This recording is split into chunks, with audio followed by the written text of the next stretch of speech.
Hello, welcome back to Just a Book. I'm Sergio, and we're going to go through Cinderella of the Nile by Beverly Naidoo. I just finished this book with my year fours. We really loved it. It's an appropriation of the Cinderella story in the ancient Egyptian context. It's a very nice appropriation, I must say. Lots of vivid colors, lots of atmosphere, little appropriations here and there, and references to Greek themes as well, which we'll get into later on. But yeah, my class loved it, absolutely loved it. So we'll start straight away. Looking at the front cover, already what we can notice is a sort of it's a kind of triangle. Now I did study art, so this is how I sort of look at things. And we can see here that there's the animals looking at Rhodopus, which is the Cinderella. It's quite funny because in this book it doesn't mention Cinderella at all. It just mentions Rhodopus, nor does it need to mention Cinderella, because Rhodopus is that archetypal Cinderella character. And this story definitely does fit the hero's journey, that archetypal story by David Campbell. Coming back to this, yeah, if you look at the front cover, we can see a type of triangle there, right angle triangle. You have the animals who are looking up at Rhodopus and at, this is Horus, the falcon Egyptian god. Then Rhodopus herself, she's looking up at the Egyptian god as well, and they seem to be astonished. They seem to be quite taken by this event, this strange creature, very familiar creature, because in Egyptian mythology these are quite sightly scenes. You would see falcons in the air, and I'm sure that civilization would have had some special relationship towards that. So you see this lovely triangle showing the importance coming up. And on the top left, you see Horus's father, which is Ra, the sun god. So there is Ra and there's Horus. That's a connection that we all spoke about. Sorry, I was just taking my sock off. But yeah, a really lovely picture to show there's a sort of hierarchy within the story, within nature. You have the animals, the human, then you have the god, and even the god's son, and even the god himself in this beautiful picture at the front. Now, I'm sure this was not the intention of the story, but definitely our class liked to investigate these deeper themes. You can see the signature red sandal at the bottom, and then the red slipper, I should say, and then you have Horus taking the other slipper just over here. So this is an event, and this picture, this scene is repeated at the climax of the, well, near the climax of the story later on, which a lot of children would grab onto. All right, let's start reading. As you can see, it just blows up this beautiful pop of color. Absolutely beautiful, stunning. Lots of stuff is going on. You can get lots of nouns, lots of verbs, lots of adjectives just coming from this page alone, the pictures here. And with this, our class did. The text itself has a lot of noun phrases, a lot of verb phrases that we can capture. The class just absolutely loved this. So let's just begin to read. Let's zoom in.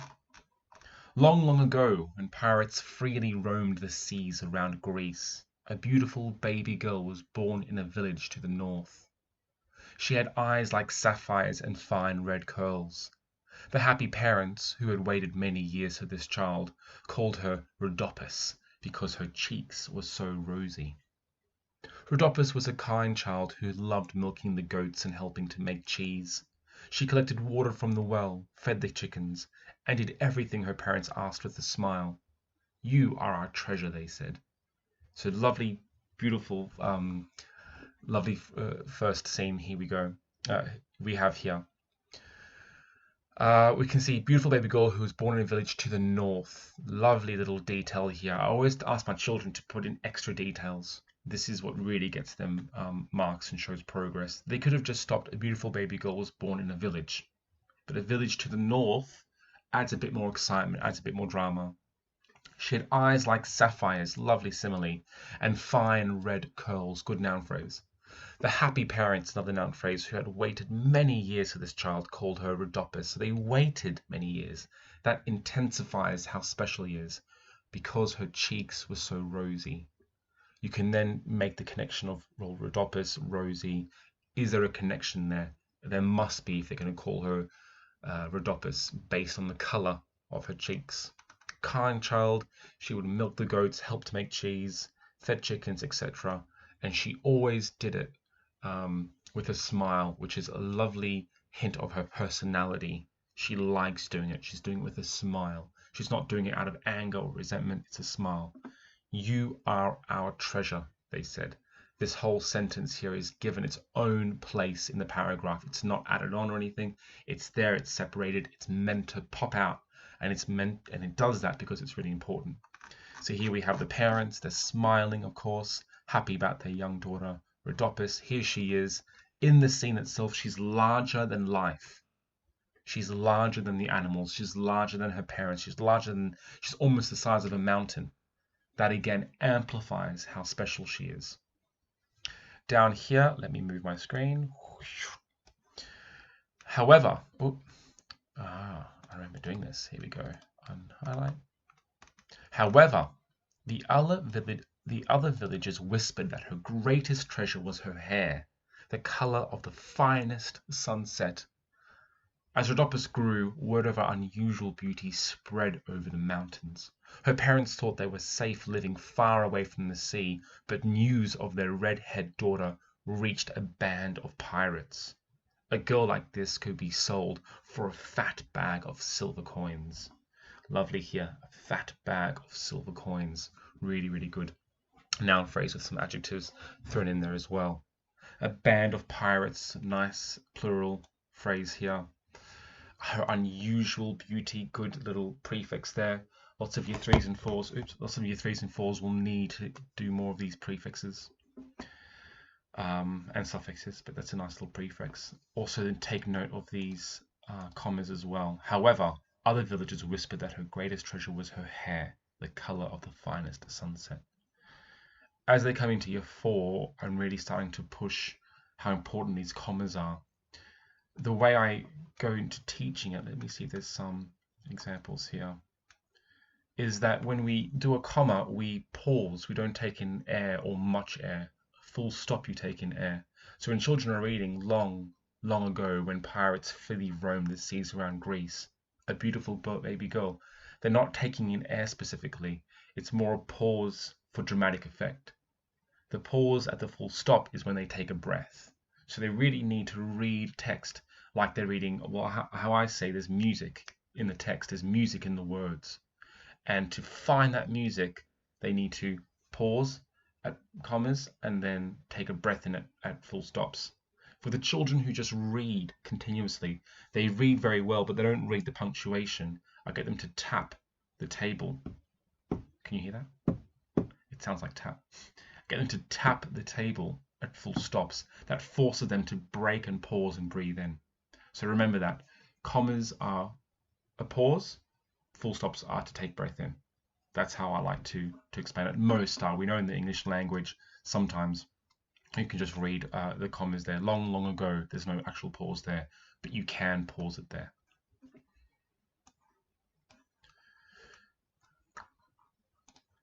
Okay. So it was that one afternoon a bandit silently watched Rhodopus herd the family's goats up the mountain. She sang sweetly. Lovely little short sentence there, just as a good contrast between both scenes. Hurry up, my pretty ones, no wolves are near. I'll chase them away with my stick. Here, good poetry as well, that comes into this book. When Rhodopus drew near, the bandit leapt out and grabbed her, leaped out and grabbed her. Mama, Papa, she cried, but the bleating of the goats drowned her voice. My class didn't know what the bleating word was, so we had a little exercise into looking at some of these words. Mama, Papa is a nice little slang, or it's a nice little accent that we can talk about with children. Where might she come from if she's talking like that? How do we say our own parents' names, our grandparents' names? It's a nice little difference. Lovely picture of the bandit here. Most, if not all, characters in this story are pale, thin, and white, except for Rhodopus, who is rosy, colourful. That's really push in every picture. She pops out. She comes in front of everything else. For days and nights, Rhodopus stumbled up and down mountain paths, bound by a rope. At the end of the 5th night, she felt her legs would give way. But just as the sun began to rise, she saw a sheet of silver stretching ahead as far as the sky on the other side. Sorry. The bandit grinned. "You're going over the sea, my pretty one. If my eyes see true, the ship there comes just for you." Nice little true you. Nice little pop of rhyme there. It's good when authors do this. It just has such a rhythm, and children get really excited by it all. For days and nights, what a great opener. How different to a few days later or something like that. For days and nights, Rhodopus stumbled up and down mountain paths bound by rope. At the end of the 5th night, she felt her legs would give way. Good. This is a show not tell. Didn't say she was exhausted. That's boring. She's exhausted. Okay, it's a good vocabulary, exhausted. I'd be happy if your force did that. But she felt her legs would give way. That's a lovely telling me how you know she's exhausted rather than just saying she's exhausted. Show, not tell. They're showing that she's exhausted, not telling me. But as the sun began to rise, she saw a sheet, lovely this part, a sheet of silver stretching ahead as far as the sky on the other side. A sheet of silver. That's the water, a sheet of silver. So when the sun rose, she realized she was on water. Grinned. "You're going over the sea, my pretty one." Lovely, good. And there's the boat that they're pointing to. This scene, I like to think, is dramatic. It's massive, and the reason it's important, and it's their whole world at that moment. Everything else, the village, the mountains, the greenery, the flora and fauna, everything else is dwarfed by the emotional impact and the emotional intensity of what's happening in this image.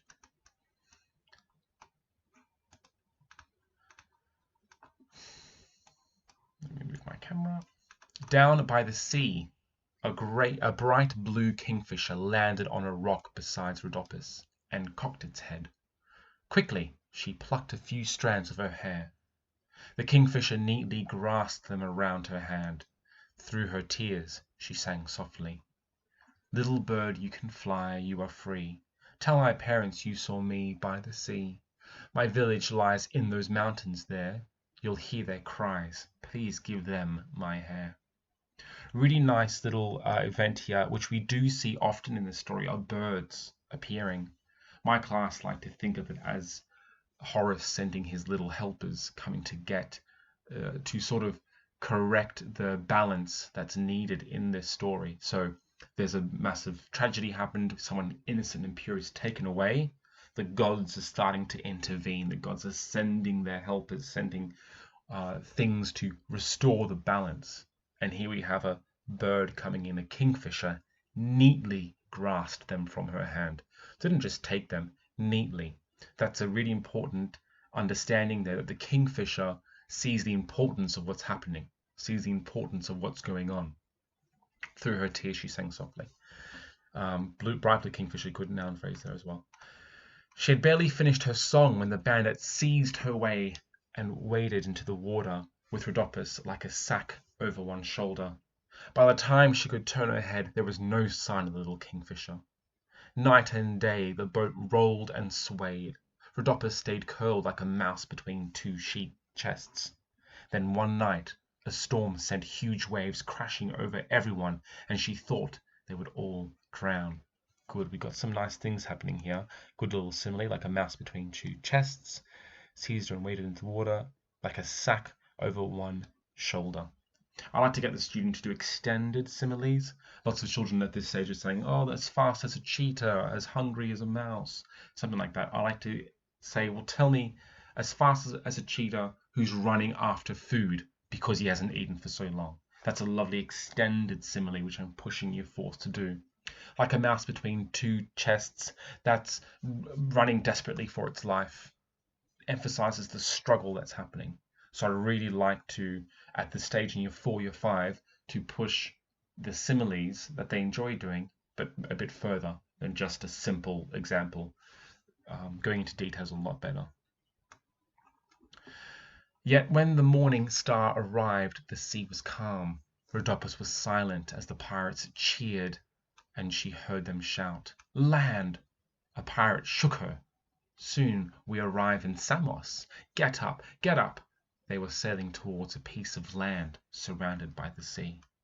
Our class did a massive activity, a writing task about this, where we described the senses of Rhodopus. How did she feel? What was moving? What could she touch in the boat? What could she see? What could she hear? What could she smell? What was she thinking? What did she hear being said?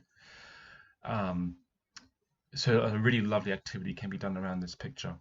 They of course, they can see a figure. My class was like, oh, who's that? Sorry. My class was, who's this figure in the background? And we had all these predictions as well of who this person could be, because they're pointing towards him. They're going to be sailing towards him.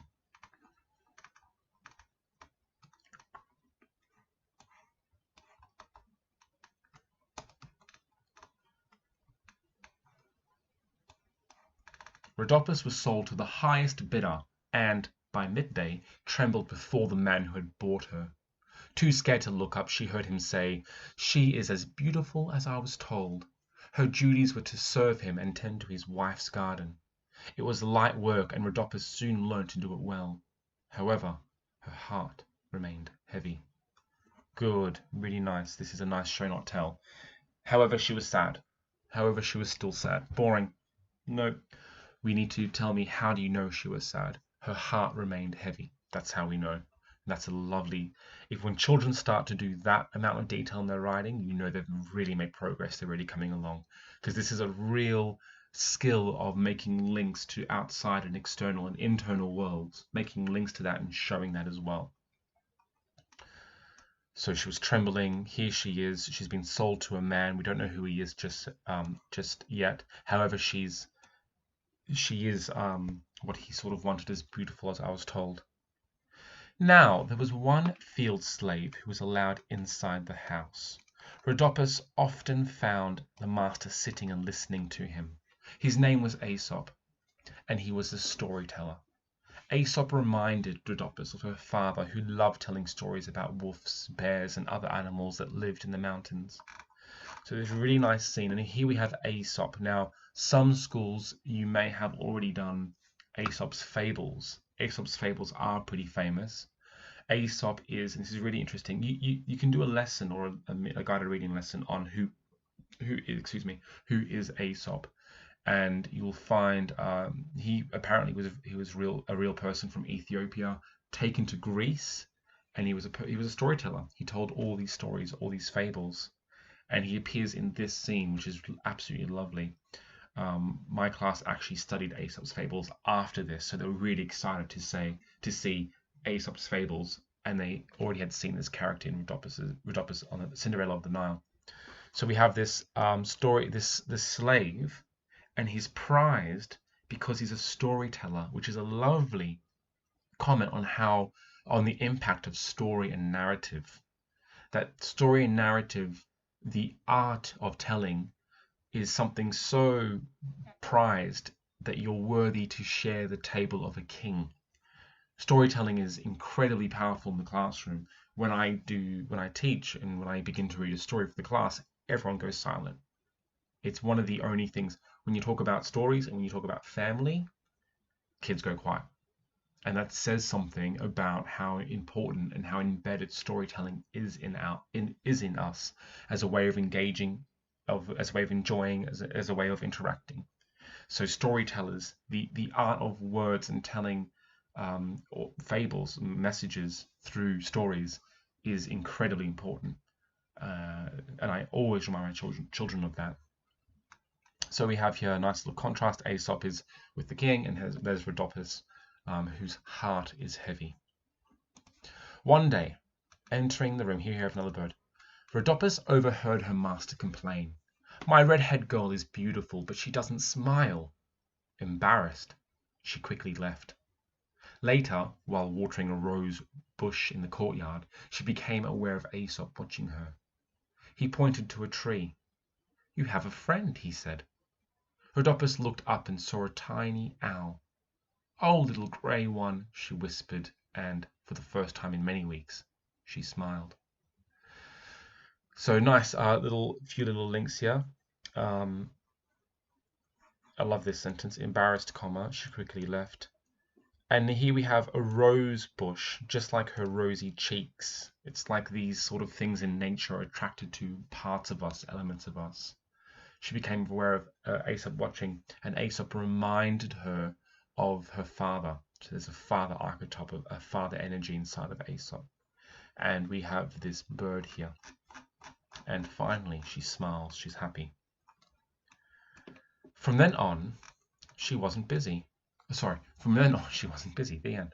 From then on, whenever she wasn't busy, Rhodopus would search outside for Aesop. She helped him feed the chickens, milk the goats, and make cheese. This is what she did when she was in her private time. She told him about her goats and the little grey owl that lived under the roof of her parents' house, and Aesop taught her about the wildlife of the island. He also told her stories that made her smile. However, when she returned to the master's house, so did her sadness. We have here, I definitely went into detail with this story, the sun, Ra. And what I like to say is that Ra is becoming more interested in what's happening. Ra is seeing Aesop interacting with Rhodopus. He's half present in nature and observing Rhodopus and the events that are happening. It's almost as if he's seeing what it should be like. And I take that from the brightness of the sun. He's excited by what he sees. This beautiful object in the story is doing the things that make her happy, and this excites the gods. So there's a glimpse of what should be done. There's an idea of what should be happening.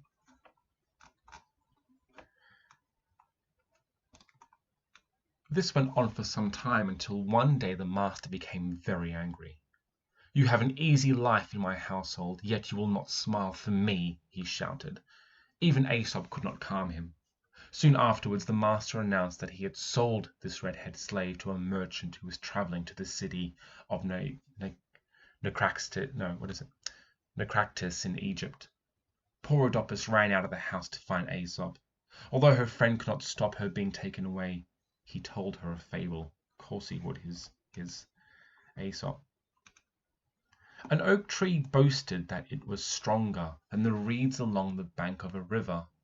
That night the mighty tree was uprooted in a storm and crashed to earth.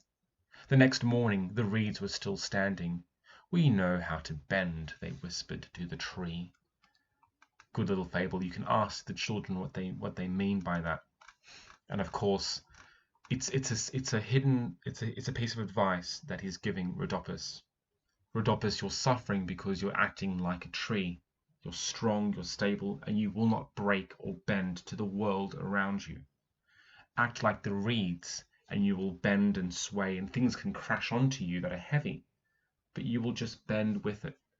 This is the secret message that's being sent to Rhodopus. I always zoom in here for the children. There are the reeds, and there's the oak tree, and in wind the reeds can move around more but won't be uprooted. The tree can be crashed. There's definitely some benefits for being a tree and the strength and giving back to nature. But yeah, anyway. So this is a little gift that Aesop gives, and that's his role in telling fables. And you can see Horus is watching. The bird is watching what's happening. There's an eye on the events. Night and day, wild waves battered the boat sailing to Egypt. Huddled among other frightened young captors, Rhodopus remembered Aesop and sang to herself. At last the boat entered a wide river with tall green reeds on each side. As the shaking and shuddering stopped, a sailor cried out, "The great Nile welcomes us. Give thanks." So we can assume that she was in Greece because it's to the north. And also Aesop was in Greece. Now they've entered Egypt. "Blow, wind, blow, I promise to be strong. Watch me bend, not break, with my little song." So now she's taking the fable. She's understood it. And we can see that there's people on the boat suffering. People are crying. There's more slaves. And here she is, and she's holding on to hope. She's holding on to that fable.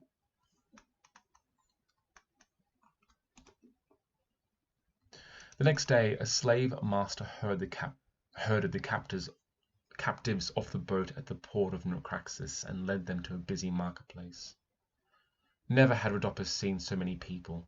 Suddenly, she was snatched from the crowd and placed in front of an old man with a woolly white beard.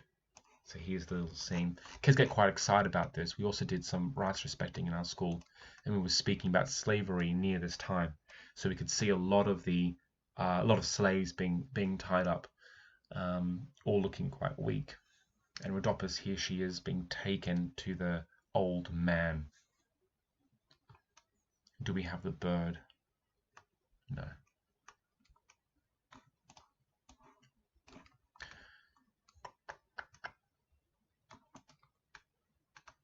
So it was the Greek merchant Charaxis.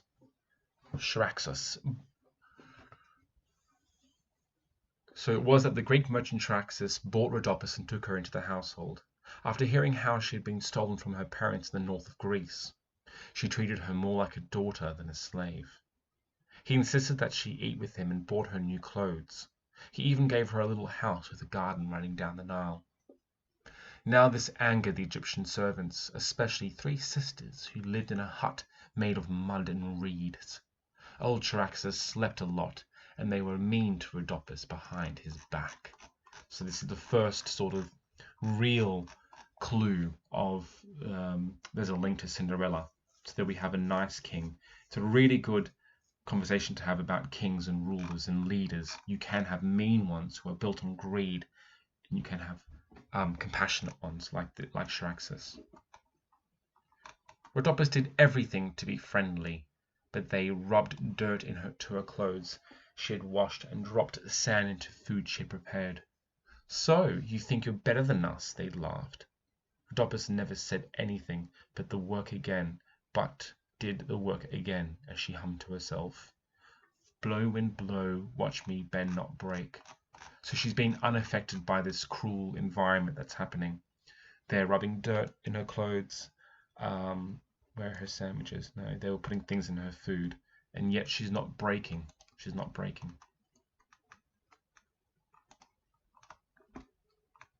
Remembering Aesop, she made friends with a ginger cat and pet monkey that lived with Charaxis. Down by the river, she talked with Hoopy and Hippa, who loved to play splashing games, while cat and monkey played hide and seek among the reeds. They made Rhodopus laugh, helping her to forget her sadness. After washing the clothes, she would sing and dance for her animal friends, swaying this way and that. With my little song, I promised to be strong. So here we are, she's in her element, and to the side we have Charaxis, who we'll read in a moment, wakes up and is blown away. He's taken by the dance, the Rhodopus, which is a metaphor, I guess, for innocence in its full blossom, in its full happiness. You have Ra as well. Sorry. You have click and zoom in.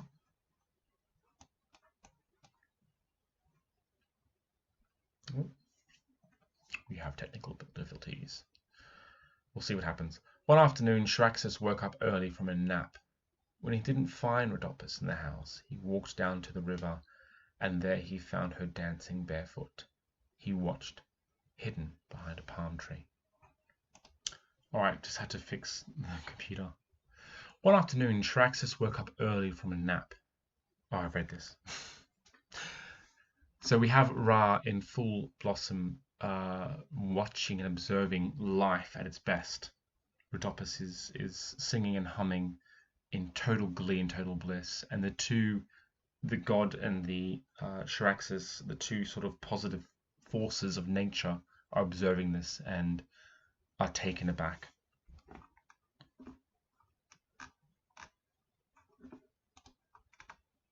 A few days later, Charaxis presented Rhodopus with a pair of rose-red slippers embroidered with gold thread. Lovely. Oh, thank you, she whispered. Never before have I seen such beautiful slippers. Soon afterwards, the pharaoh sent out an invitation to all his subjects to attend a feast at the palace in Memphis. Rumors spread that he was looking for a bride. The 3 sisters were excited. They were dressed in their finest clothes and he would notice one of them. So you have, I wonder why that's happening. So you have the three sisters there, and then you have Rhodopus, who's been presented with the slippers. Of course, they said nothing to Rhodopus or their master, who really left the house. Instead, they made up a story. Our parents are ill and need us urgently, they cried with false tears. Charaxis agreed they should go immediately, and Rhodopus offered to do their chores. So here we have pure purity. They can go, I'll do their chores, even though they're mean to me. Every day Rhodopus carried a basket of clothes to the river. She removed her new slippers so as not to wet them. One day she was bent over the water when a vast winged shadow swooped over her. Good verb. And we have this bird here, which is sort of has given the message. It's of course the bird is there because the bird has been there in very significant moments of the story. Then we have Horus, and this is the front cover, that picture of the climax of the scene. This is where the god, for the first time in his glory, intervenes and restores balance to, is going to restore balance to the story. She looked up to see Horus the falcon soaring upwards with a rose red slipper gripped in his sharp talons. For pity's sake, please bring my slipper back, she begged. But the falcon god of the sky was gone. Her animal friends tried to comfort her as she cried hot tears. Could be a nice mixture of anger. Why hot tears? Why not just tears? Hot tears is kind of angry. Could be angry. It could also just be crying a lot. So yeah, we have that picture now in full. There's that triangle, there's Ra, and there's other things happening observing this event. Horus flew south along the valley. Horus flew south along the valley of the Nile to the great palace of Memphis. Pharaoh Amasis was tired of the feasting. Instead, some of his subjects had begun to quarrel. He was listening to their complaints when a small rose-red slipper fell from the sky into his hand. He glimpsed the falcon sweeping away. Horus has sent me a sign, Amasis declared. The owner of the slipper must be found. So this big announcement. Lovely scene here. Absolutely beautiful. Rich in colour. It's got so much you can talk about this scene with the class. For highs, mids, lowers, there's so much activity. What are these people saying? What is he saying? What is he thinking? What colours are there? What actions are happening? What smells are coming? What does it sound like? And there's Horus flying off. Messengers were sent east, west, north, and south. The three sisters arrived at the palace just in time to see them disappearing in their chariots. How furious they were to learn that the feast had ended and the pharaoh himself was about to leave. When they heard about the search for the owner of a small rose-red slipper with gold thread, they looked in disbelief at each other, but said nothing. So they knew this is the trickster sort of theme coming through. They were fooled. They did something wrong, and it fell back on them. The royal musicians played their instruments as the royal barrage set sail with Pharaoh Amasis. Word spread quickly. Day after day, young women from villages along the Nile hurried to its banks for their chance to try on the slipper, but none had a foot small and slender enough. As the royal barrage approached, Rhodopus held back to watch from behind some reeds. How amazed she was to see the pharaoh and her rose-red slipper in the hands of a royal servant. The three sisters jostled with others to try it on, but, once again, no one's foot fit the tiny shoe. This is the slipper of a child, the sister complained loudly. They're trying to make fun of Rhodopus. They're trying to... don't know why my screen is flashing. Trying to make fun of Rhodopus. And she's humbly waiting at the back behind the reeds. She's not interrupting. She's not running through. She has that humbleness, that strain which has gone through the whole book. Just then Rhodopus heard a bird cry, of course, on the other side of the reeds. A bright blue kingfisher had accidentally caught itself in a net. Accidentally. Stretching forward, she gently untangled its wings and set it free. It reminded her of another kingfisher on another shore long ago. The pharaoh saw this and was curious. Why had this red-haired girl not come forward with the others? He signaled to his servants to take the slipper from her. As her foot slid in neatly, Rhodopus laughed shyly. Pharaoh Amasis descended from the barrage to greet Rhodopus.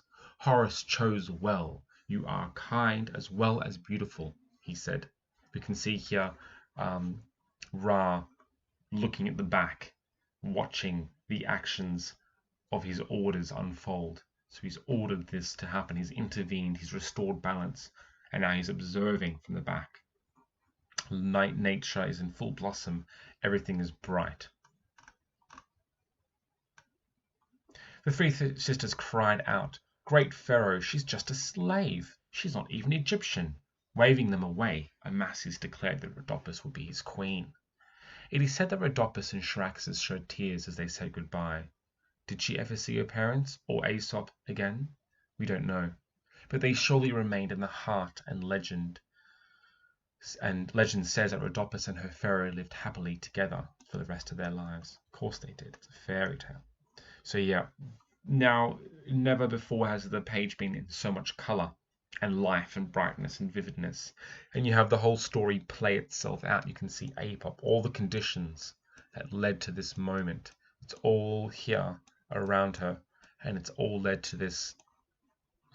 There's the pyramid, to this one moment in time where finally the balance of order and chaos are restored. So it's a beautiful ending, absolutely beautiful. It really fits the archetypal story quite well. I won't go into this, but we can talk more about the archetypes and how the story really suits it. So there you have it. I hope you have enjoyed. I know I have. Yeah, and join next time. And